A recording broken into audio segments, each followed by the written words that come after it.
कभी करती हैं मुलाकातें, कभी करती हैं मुलाकातें, कभी यादों में बरसातें, किताबें करती हैं बातें, किताबें करती हैं बातें। मन की गहरी झील में कूद जाती हैं कभी, सोच के दरिया के संग संग बहती जाती हैं कभी। चाहे शाम हो या हो रातें, किताबें करती हैं बातें।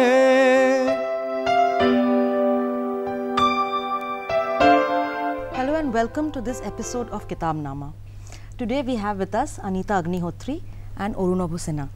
I welcome both of them, and this is a session on Anita's book 17 as well as the translation of the book. Hello Anita. The motive of the journey is a very important section in your book. How do you use journey in your fiction?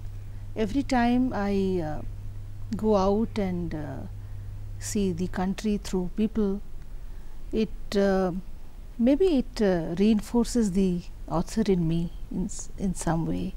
I can express better when I'm kind of moving through a landscape or through places or villages. Yeah. Because the landscape is very beautifully expressed in your writing, and actually that also brings me to you, Arunabhu, because this book is something different. It is Bengali, yet it's not in Bengal. How is that experience? Yes, that is remarkable actually. It's written in Bangla, but it is about life in various Indian states in the west, Maharashtra, as well as some of the eastern states, Odisha, Chhattisgarh, Yes. and so on.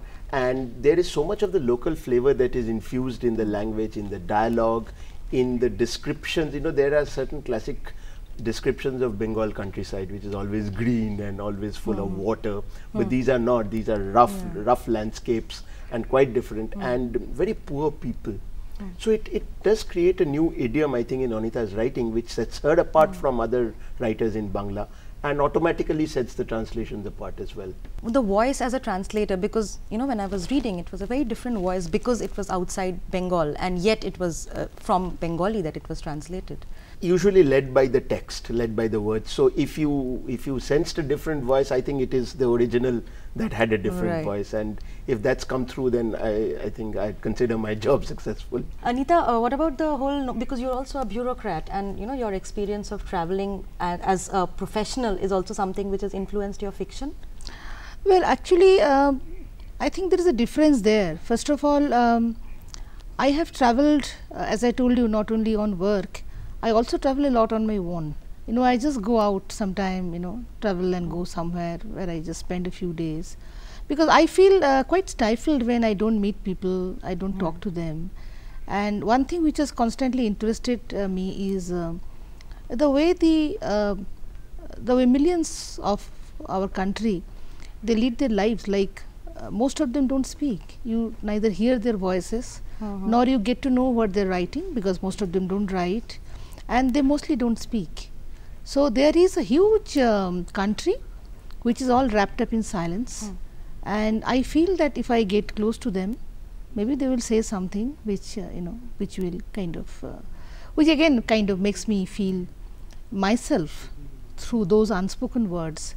So I keep this quest on. I felt that one reason I have never been a urban writer, right? Most of my Bengali writer friends are, I have been in Calcutta, or I have also travelled a bit of in West Bengal rural areas, but somehow maybe because I spent a lot of my time in Odisha, in Jharkhand, in also travelling Maharashtra, Chhattisgarh, I felt that a very different canvas is kind of getting into me.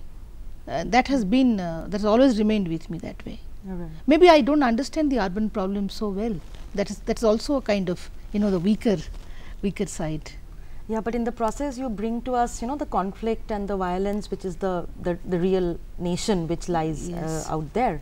And how do you manage to like get that conflict so beautifully, and yet the landscape, yet the beauty of the landscape? I think one thing which have been influencing me, I mean, as a child, you know, I started writing when I was very young, and two authors have kind of been in my blood. One is Rabindranath, of Okay. course, his short stories, Huh. and other is Bibhuti Bhushan. Bibhuti Bhushan Right. Bandyopadhyay wrote a lot about the country outside Bengal in a different senses. Aranyok, for example, and his Aparajito also. There's a lot of central India, like Absolutely, Amarkantak, and all these places have come. So I think somewhere it fascinates me, the nature, and I always feel that if you see people, and I don't want to see them in isolation, because what interests me are the people and their life and the livelihoods, all this taken together. Arunobu, in fact, that would be another question, because you are bringing to us all of this conflict and the beauty of the journey that Anita writes about through your translation. So how does that affect you? I mean, how are you using the whole idea of the journey in another linguistic reality? To start off with, it's as profound an experience for me reading it as I think it is for any reader, because I too have been taken out of the spaces that I am comfortable in and familiar with, both in terms of the spaces I live in and in terms of the spaces my translations tend to be out of. So it was quite fantastic, especially, there's a story, for example, called the Crater Lake, which is actually a huge lake in Maharashtra created when an asteroid crashed into the surface of the earth. And I was transported there. I was sitting on the bank of that lake along with this story. And it really was a bit of a journey, pan-Indian journey for me as well. And somewhere I think that the sense of the journey and discovery, I think came through in the way the words appeared to me, although I did follow the text as closely as possible. But I'm going to take this opportunity to ask something, if I may, which is that where does non-fiction end for you and fiction begin when so much of what you write about is what you actually see? I also do write, Arunobu, non-fiction. Like I have been writing on issues of development or issues of livelihood regularly. But fiction has been very close to my heart, and it's a very different kind of exercise altogether, because you see someone, maybe you see a old lady crossing a village track, then her face doesn't leave you. You come back, you start thinking about her, then her life is transported into your thinking. Then you think of her situation, maybe who does she have at home, what is her home like, and because I have seen, maybe I would say for my time or my age, a lot of rural India, I kind of tend to mix and put things together, and then she becomes a character. What I have found with my stories is I don't plot. I don't start with the idea of a plot of a story. It grows in me. It has often happened that I have started a story like with a particular thing in mind, and when I have ended, it has gone somewhere else. So I just let it be.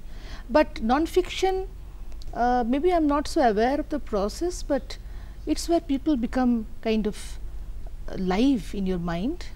They come as somebody around you, which probably non-fiction kind of doesn't invite that kind of exercise, I would say. Probably the imaginative space also. In fact, why don't you tell us about some of the stories, I mean, that struck to you absolutely. about 17? For example, okay, all right, 17. There's a story, there's a fabulous story in the original, it's called Kandna. It's about, it starts off with this boy who is collecting sounds. He's a sort of an ethnographer, but he's collecting sounds as part of a research project for somebody who then intends to use them commercially. Yes. Okay.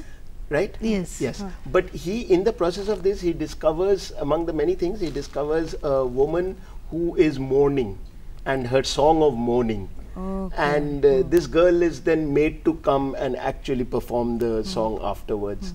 So when I was doing that story and when I read it afterwards, I was just wondering, did Anita really see this girl? Did she ask her about her life? And at which point did she stop using the actual material that she may have gleaned from her life and start using her own imagination to tell the rest of the story? And I think I got an answer to that.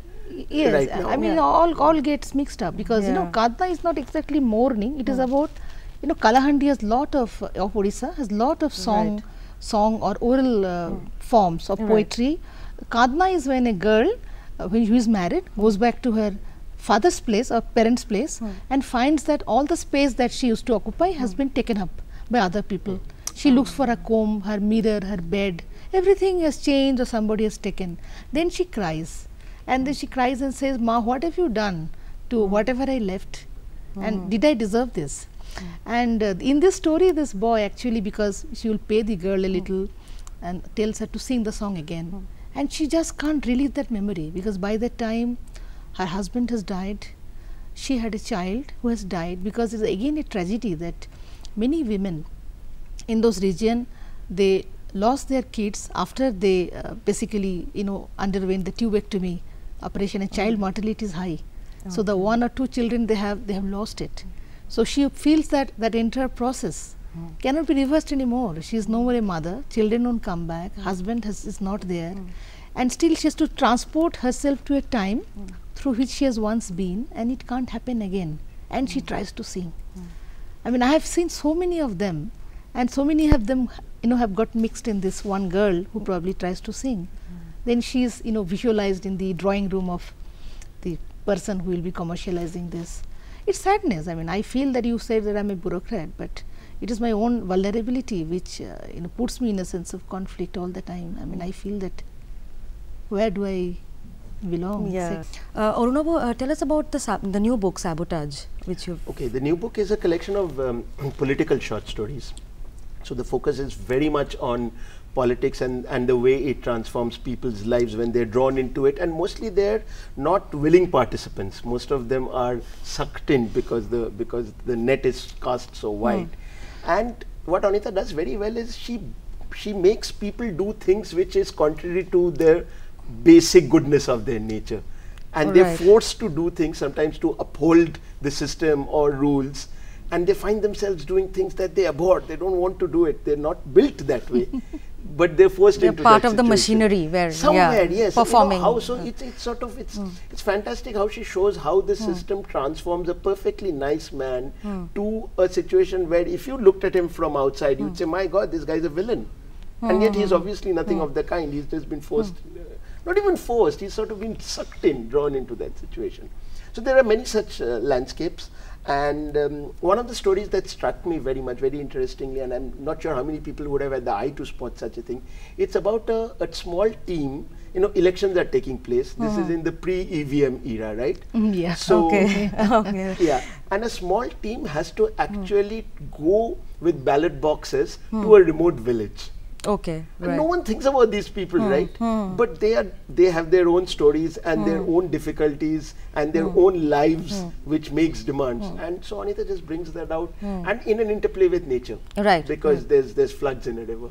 Okay. So it's quite it's a great process of discovery, I'd say, reading these stories. In fact, it's amazing how the way Arunabhu has translated. I mean, it's a great honor for me. I mean, by now, by Sabotage and 17, I think you have done about 30 stories. This is now turning into a mutual appreciation. It's great because we are also getting to read Vivid, when I read his translation, I mean, I can't distinguish them from my originals and the way the originals have been written and thought about, because he has an instant interpretation of what I am writing. That is very special, I would say. And I think what happens is, I have tried to see, because I in a sense belong to the establishment, I have also seen the crisis of the individual who is actually a part of establishment, but really he is not. He is different.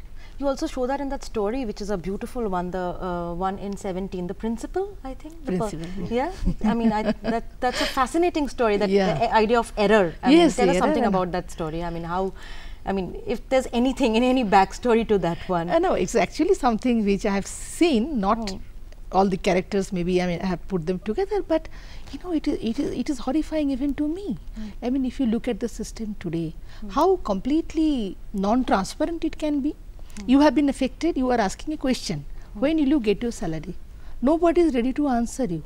You don't know anything. So you are going to different people.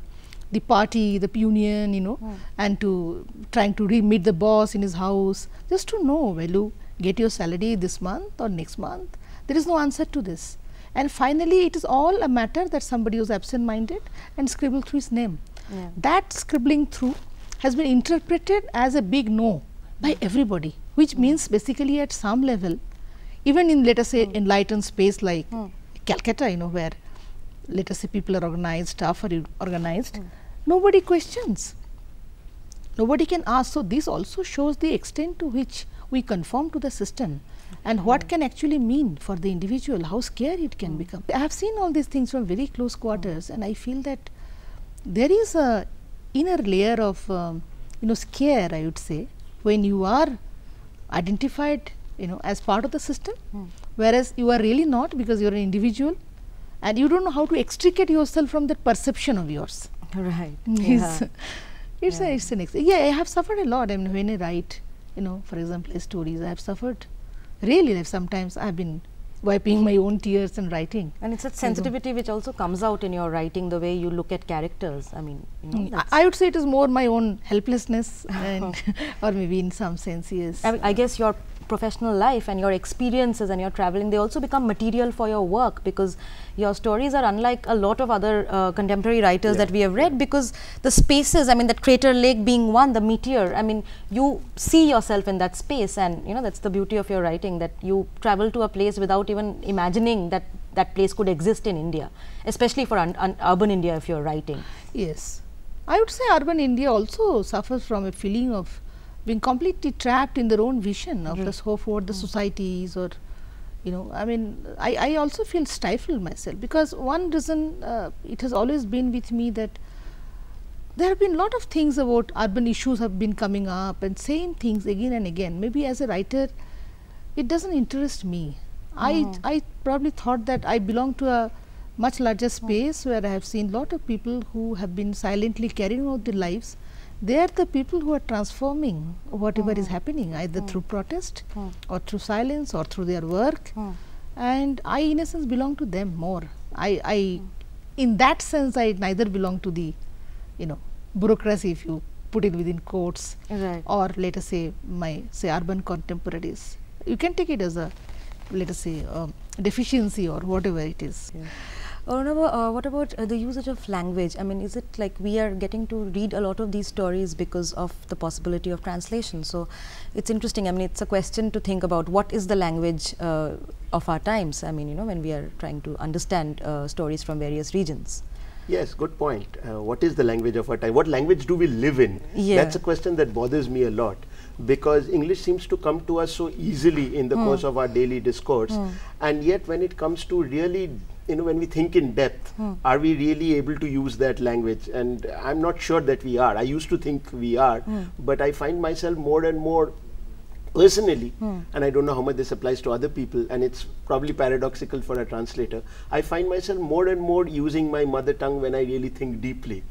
And I've come to the conclusion that I live my life in Bangla. I don't live my life in English, even if English is the language of my communication and discourse. That is very interesting. So yes, it is, and maybe some of it has come out of the fact that I translate. It has probably rooted me deeper in the Bengali language, but it actually shows me that there's something in English that doesn't quite apply to the Indian reality. Absolutely, both in terms of it's obvious, because the words don't come out of situations that exist in our country. So very often you find yourself at a loss in communicating certain concepts or ideas with the same economy of words that the original language provides.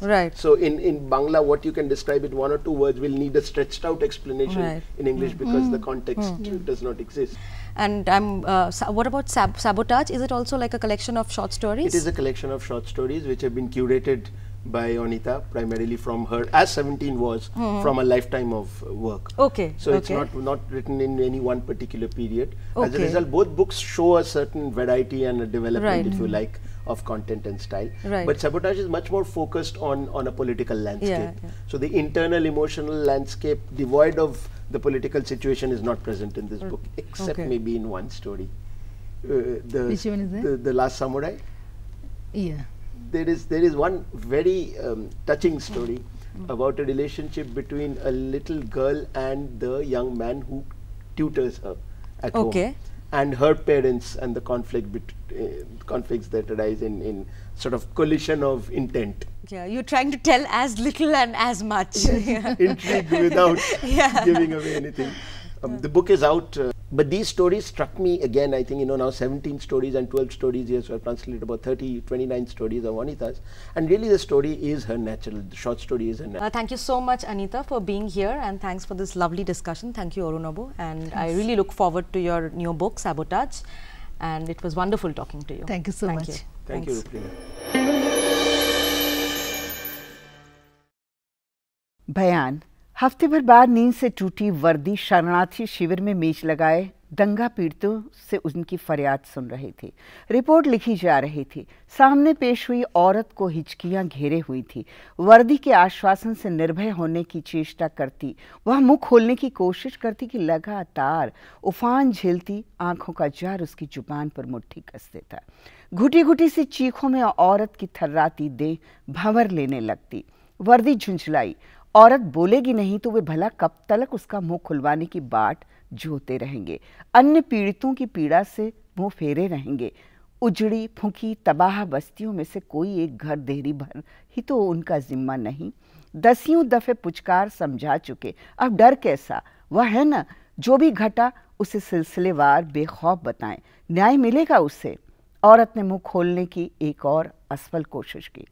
वर्दी ने फुर्ती से उसके आशय को शब्द दिए। तुम यही कहना चाहती हो ना? दंगाइयों का शोर जीना पार कर जैसे ही तुम्हारे दरवाजे पहुंचा, दहशत से कांपते तुम सब अपने सोने वाले कमरे में जाकर बंद हो गए। तुम, तुम्हारा मर्द, तुम्हारा बेटा और तुम्हारी कमसिन बेटी, खूबसूरत बेटी। लिख लें। दंगाइयों ने दरवाजा खुलवाने को पहले आवाजें लगाई, थापें दी, लातों से कूटा। दरवाजा न खुला तो फिर उसे कुल्हाड़ी से चीर धराशायी कर दिया। दाखिल हुई भीड़ ने घर के कोने कोने को टोहा। सोने वाले कमरे की सिटकिनी चढ़ी पा उस दरवाजे को भी चीर गिराया। पहली नजर अलमारी के आड़ में छिपे खड़े तुम्हारे बेटे पर पड़ी। उनकी कुल्हाड़ी उठाने से पहले ही बेटे ने बालकनी से छलांग लगा दी। तीसरे माले से नीचे गिरते ही उसने आंखें मूंद ली। दिल का मरीज तुम्हारा मर्द यह सदमा न झेल पाया और उनकी कुल्हाड़ी उठने से पहले ही कूच कर गया। सही है ना? हम लिख लें। तुम पर नजर पड़ते ही तुम्हारे मुंह में उन्होंने तकिए का गिलाफ ठोंस बड़ी बेदर्दी से तुम्हें बालों से घसीटते हुए ले जाकर गुसल खाने में बंद कर दिया। सिर से पल्ला हटा, जरा अपने बाल दिखाओ, बड़े मजबूत हैं। हाँ, तो तुमने गुसल खाने से बेटी की लगातार चीखें सुनी। पुकार रही थी तुम्हें, अम्मा हमें बचा लो। तुम्हारा अनुमान है 6-7 लोगों से कम ने उसके साथ को कर्म नहीं किया होगा। गुत्थी सुलझ नहीं पा रही। 6-7 लोगों ने उसके संग जबरई की होती तो बेटी लाश बनी पड़ी मिलती। घर के अन्य सदस्यों की लाशें बरामद हो गई, तुम्हारी बेटी की लाश बरामद नहीं हुई। दंगाइयों के जाने के बाद 1.5-2 घंटे बाद ही पुलिस गुसल खाने से मुक्त करा तुम्हें शरणार्थी शिविर में ले आई थी। यही हुआ था ना? तनिक सोच कर बताओ, आखिर वह कहाँ गई होगी, कहाँ जा सकती है, उसे हम कहाँ ढूंढें? तुम्हारी बेटी। हमारा ख्याल है, ठहरिए दरोगा जी, हमारे मुंह में जबान है। मेज के उस ओर बैठी वर्दी को औरत की खून भरी आंखों ने घूरा। वर्दी ने अचानक औरत की आंखों से उछले खून के कुछ छींटों को सकपका कर वर्दी से झाड़ा। वाह, तुम तो बोल सकती हो। हम समझे बैठे थे कि तुम गूंगी हो। बहरहाल मुंह में जबान है तो बिना समय नष्ट किए जल्दी से बताओ, तुम्हारी बेटी आखिर कहाँ है? आपके घर में दरोगा साहब। तेरा दिमाग तो नहीं चल गया? औरत गरजी। क्यों? आपके घर में बेटी नहीं है? मेरे घर में मेरी बेटी है ना, वो मेरी बेटी है, मेरी बेटी की चलती फिरती लाश। घर जाइए दरोगा साहब और उस बच्ची को गौर से देखिए, मेरी बेटी बरामद हो जाएगी। I am here to read a few poems. I will start with the Khasi Pawar, which is unique and which has got a sound by itself. So I will read 2 powers, and for the benefit of those people who are yet to learn what a power is. The power will all start with hoi kiu. Hoi kiu. Hoi kiu. Hoi kiu. O lang pali lang te bala te hamau bena ngapa keli pamtre pala do kadeng thailand. Hoi kiu. Oi kiu. Oi kiu. Ijur teshi pirit ipel leng bashi ana kadur tela ibet karen yang tedang duna. Oi kiu. Oi kiu. The translation of this second one, it could be like this. A plate of vegetables and an egg of 1 anna. The look is so beautiful, but the height is incorrect. Now I'll read some of my poems. The first poem is entitled Kalat Ai Jing Tip. Pikwa yaka bat pibang yaka, pimla ban saadin, pimla ban long matla. Kajing shisha kani hakmat, piyo i yaka, ban yai bat kapor, piyo kakubor naka, kalat ai jing tip. Ngimdon kam ban yaterko menta, bat ngikwa shushu yakata. Ap kendiat, teng-teng kalong tang ban pen i, badon ba itu, bat ka mobile badang shumi. Pilong kum nong wei, bat ubri ubasyong hasenda bat pi. Henrei pia bon ktien, daki hajar mer, bat kiwei pat pia jan. Henrei kum ki nong wei, ngia senda, henrei ngia jengai. Ngidei shibenta bat kabuit ai jing tip. Kata kalat patai kubor kabatamai. The English translation is communication. You want it, you curse it, and you like it. You cannot remain behind. You cannot be blind. The reality is here. You see it moving with the time. You receive a text message, communication. Let us not discuss now. We are using it and we will want more. Wait a while. Sometimes it is for a style to be seen with the latest mobile. You become a stranger to the person next to you, but in touch thousands of miles away. So near yet so strange, so close yet so far. We are part of the revolution, communication.